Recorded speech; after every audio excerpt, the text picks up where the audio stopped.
किसी भी योजना पर पानी फिर जाना क्या होता है इसका मतलब।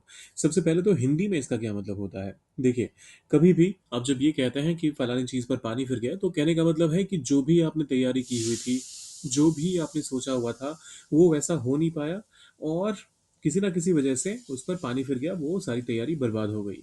अब इंग्लिश में इसे क्या कहते हैं, आइए वो देखते हैं। किसी भी योजना पर पानी फिर जाना के लिए आप इंग्लिश में कहते हैं to go down the drain. To go down the drain. Example के तौर पे पहला स्टेटमेंट आता है, बारिश की वजह से शादी की पूरी तैयारी पर पानी फिर गया। अब यहां पर मैंने मेक को पॉजिटिव वर्ब के तौर पे इस्तेमाल किया हुआ है। The rain made all the wedding preparations go down the drain. यहाँ दो चीजें ध्यान देने वाली हैं।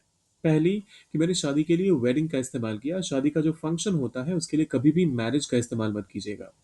आप वेडिंग जब कहते हैं तो इसका मतलब होता है जो शादी का फंक्शन है। मैरिज का मतलब होता है दो लोग जब साथ में रहना शुरू करते हैं, उनकी शादीशुदा जिंदगी कैसी चल रही है, उसको कहने के लिए आप कहते हैं marriage. There marriage is really good, there marriage is going really well.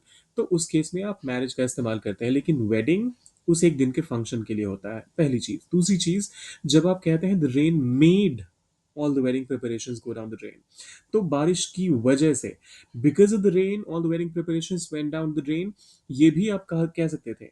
लेकिन यहाँ पर मैंने जानबूझ के एक नया स्ट्रक्चर आपके सामने दिया जिससे कि आपकी लर्निंग हो पाए और भी solid. So the rain made all the wedding preparations, बारिश ने क्या कर दिया, या फिर बारिश की वजह से क्या हो गया, ऑल द वेडिंग प्रिपरेशंस, शादी की सारी तैयारियां, गो डाउन द ड्रेन, पानी में चली गई, या फिर पानी फिर गया उन पर। The rain made all the wedding preparations go down the drain. अचानक ट्रैफिक जाम ने हमारी मीटिंग की योजना पर पानी फेर दिया। A sudden traffic jam. A sudden, अचानक, कोई ऐसी चीज जिसके बारे में सोचा नहीं था आपने, प्लान नहीं किया था, समझा नहीं था कि ऐसा भी कुछ होगा।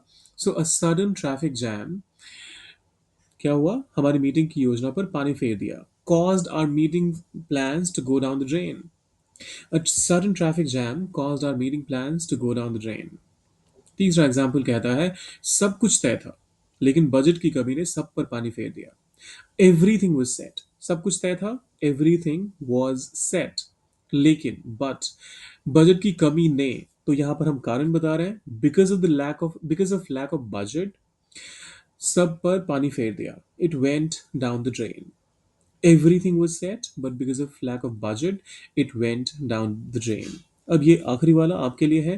परीक्षा से एक दिन पहले बीमार पड़ने से उसकी सारी मेहनत पर पानी फिर गया। क्या होगा इसका ट्रांसलेशन, कैसे कहेंगे आप इस चीज को इंग्लिश में। सोचिए, डालिए उसे कमेंट बॉक्स में, और जाने से पहले सब्सक्राइब, लाइक और शेयर करके जाइएगा। मिलते हैं जल्दी।